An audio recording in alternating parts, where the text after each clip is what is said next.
بسم الله الرحمن الرحيم. مرحبا بكل متابع ومتابعات قناة الأستاذ خالد ناجي على اليوتيوب. كنتمنى تكونوا بخير وعلى ألف خير. دائما مع لي كور ديال ميكانيك دو بوا ماتيريال بور لي ستوديون ديال اس 1. اليوم غنقدم لكم لا دوزيام بارتي في لو شابيتر ديال ديناميك دو بوان. في هاد لا بارتي غنشوفوا دو بوان اسونسيال اللي هي لو بروميير بوان غنشوفوا لا كونتيتي دو موفمون ولا لي كاركتيرستيك دان بوان ماتيريال، ثم دوزيام بوان غنشوفوا لي لوا دو موفمون اللي هما كيتقسموا ل 3 لوا. لا بروميير لوا de Newton, la deuxième loi de Newton, ثم finalement la troisième loi de Newton. On commence par premier point. Il y a quantité de mouvement, d'un point matériel, d'un point matériel.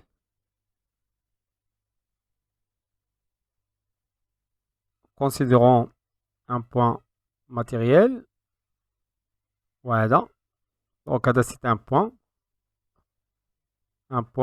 matériel.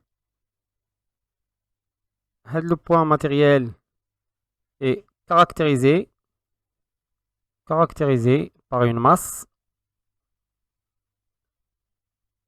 par ce qu'on appelle une masse. Les termes notés M. Donc la masse, c'est une grandeur scalaire qui ne dépend pas du temps, c'est-à-dire que M dlt est égal à M quel que soit le temps, et M ne dépend pas de repère, donc M par rapport au repère R est égal à M par rapport à notre repère noté par exemple R'. Donc دائما M à la constante par rapport au repère, soit quand on le repère absolu ou un autre repère relatif par exemple, دائما نفس la masse ديال le point matériel. Si le point matériel maintenant est menu d'une vitesse V ديال le point noté M, grand M avec la masse ديالو M, donc de M par rapport à un repère, un vecteur vitesse, alors on peut définir ce qu'on appelle la quantité de mouvement de M, du point M, et ça s'écrit sous cette forme.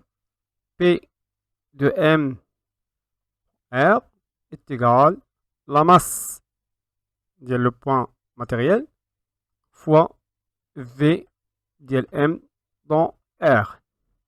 Voilà la définition de la quantité de mouvement du point M.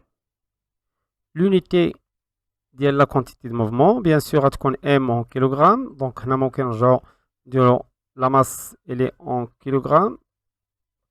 Donc, on a l'unité de la quantité de mouvement en kilogrammes. On a mètres par seconde. Donc, mètre seconde moins 1. Alors, bien, la quantité de mouvement est une grandeur vectorielle. Il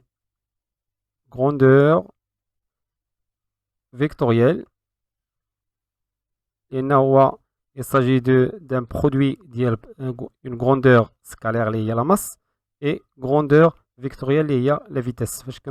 Grandeur vectorielle, il y a la base IJK par exemple, il y a le repère R. Il s'exprime en vecteur. Maintenant, passons au deuxième point, les lois du mouvement. On commence par la première loi de Newton. Première loi de Newton. ثم نحاول نديرو même temps deuxième loi de Newton. Même écran, من بعد غنديرو troisième loi de Newton. Donc pour la première loi de Newton, elle s'appelle aussi principe d'inertie. Le principe d'inertie qui est bien la première loi de Newton. Si le point matériel n'est soumis à aucune force, c'est-à-dire إذا كان عندي un point matériel هو هذا و la somme des forces extérieures exercées à l'aide le point matériel M est égal à 0 alors soit au mouvement rectiligne uniforme يعني كيكون هذا le point في لو كا ديال الموفمون rectiligne uniforme يعني مثلا نعتبرو هذه هي لا تراجيكتوار ثم هاد لو بوان M يكون موفمون يونيفورم لاحظوا غيكون بهذا الشكل دونك في اللحظة t par exemple est égal à 0 اللحظة t est égal à 1 اللحظة t est égal à 2 t est égal à 3 ainsi de suite on a la vitesse V1 on a la vitesse V2 on a V3 on a V4 donc puisque on a un mouvement rectiligne uniforme c'est à dire que V1 est égal V2 est égal V3 ainsi de suite يعني عندها هاد le point de même vitesse ou soit au repos s'il était initialement au repos يعني هذه la trajectoire le point M في l'instant t égale 0 il a qu'un au repos donc t est égal 0 à le point repos donc il reste au repos pour toujours donc on fait le cas quand on bien la vitesse de le point M est égale 0 la vitesse de le point M est égale 0 et la somme des forces est égale à 0 c'est à dire que la particule là le point est libre le point on dit que le point matériel est libre donc dans ce cas la quantité de mouvement P ديال M par rapport à R est égal à M V ديال M par définition les شفناها في première partie le premier point est égal à une constante parce que d'après le principe d'inertie soit la vitesse qui est égale constante ou là la vitesse est égale à 0 donc dans les deux cas دائما la quantité de mouvement d'un point libre est constante. La quantité de mouvement d'un point libre est constante. Passons maintenant à la deuxième loi de Newton. Alors la deuxième loi de Newton, il y a la dérivée par rapport au temps de la quantité de mouvement, la dérivée par rapport au temps, il y a d de P à la d de T d'une particule, la quantité de mouvement de M d'une particule d'un point matériel est égale la somme vectorielle des forces qui lui sont appliquées, la force extérieure. Il y a l'écriture mathématique deuxième loi, il y a l'énoncé de la deuxième loi de Newton. Donc prenons le point matériel, un point matériel M. Le point qu'on est caractérisé par une grandeur scalaire liée à la masse, donc un point matériel M, la masse en kilogrammes, et soumis à une vitesse V, de M par rapport à un repère R. Donc, l'écriture nous donne D sur D de T. P, on a défini P comme étant la masse fois la vitesse de le point M, qui est égale à la somme des forces extérieures appliquées à le point matériel M. Or, on a dit que M est constante, donc M, D sur D de T, la vitesse de M, est égale à la somme des forces extérieures. Et la dérivée de la vitesse n'est que l'accélération, donc ce qui donne M gamma de M est égal à la somme des forces extérieures. On voit le résultat final. On va dire la deuxième loi de Newton. Un cas particulier, cas particulier,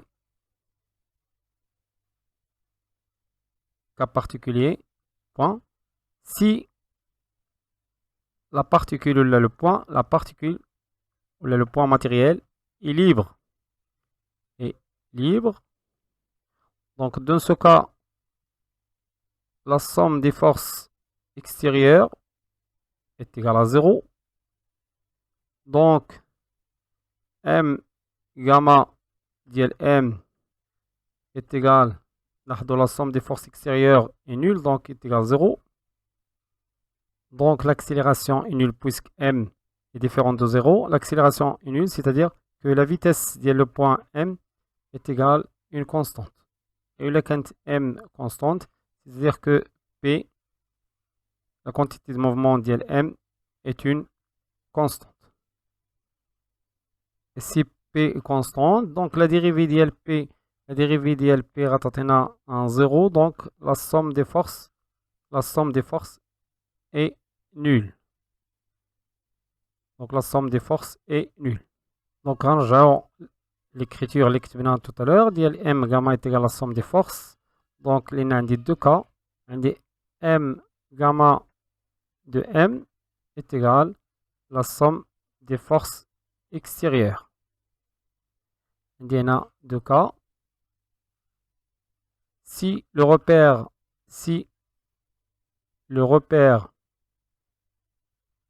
R est galiléen,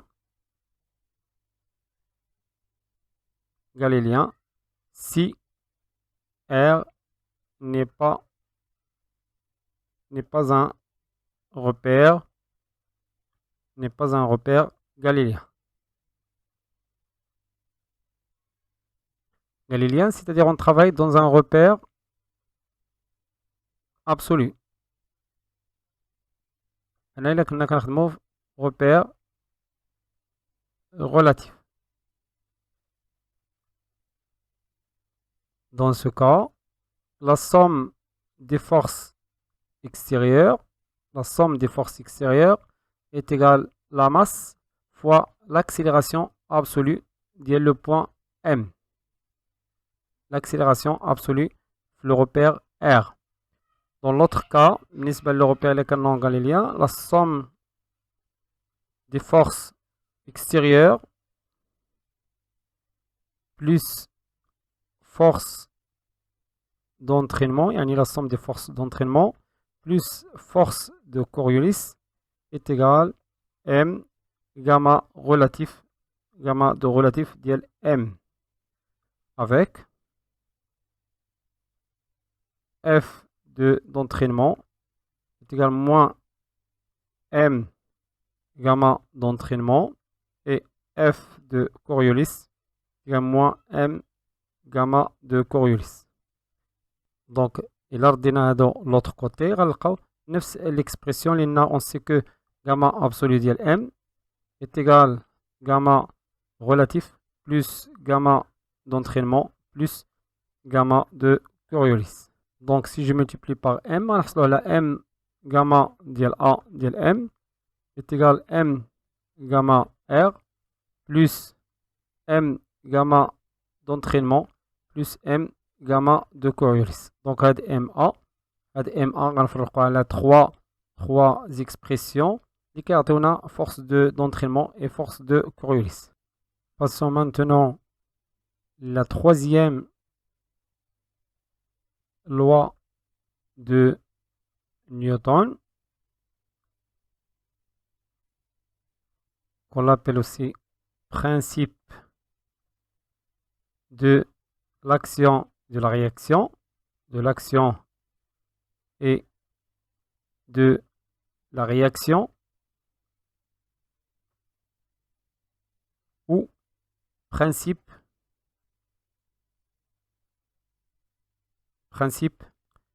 des actions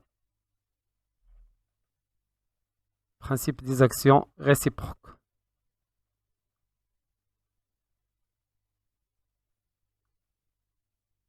Donc, la troisième loi de Newton, soit qu'on se met au principe de l'action et de la réaction, ou le principe des actions réciproques. Donc, prenons la troisième loi de Newton, les quatre rôles. lorsque deux particules sont en influence mutuelle, يعني خصو يكون عندي toujours deux particules. غناخدو les deux particules, par exemple une particule ici, une autre particule. Donc هادي غنسميوها M. On a M'. La force appliquée par la première particule sur la deuxième est égale et de signe contraire. Yani est égal, est égal et de signe contraire à la force appliquée par la deuxième, yani par M', deuxième particule sur la première.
وبهذا لو ريزولتا غنختموا هاد الفيديو. كان معكم الاستاذ خالد الناجي. كنتمنى يكون هادشي واضح وبسيط. كنتمنى من الاخوان انهم يبارطاجيو القناه ديالنا مع الاصدقاء ديالهم ويتابعونا على قناه الناجي خالد سونس. استودعكم الله والسلام عليكم ورحمه الله تعالى وبركاته.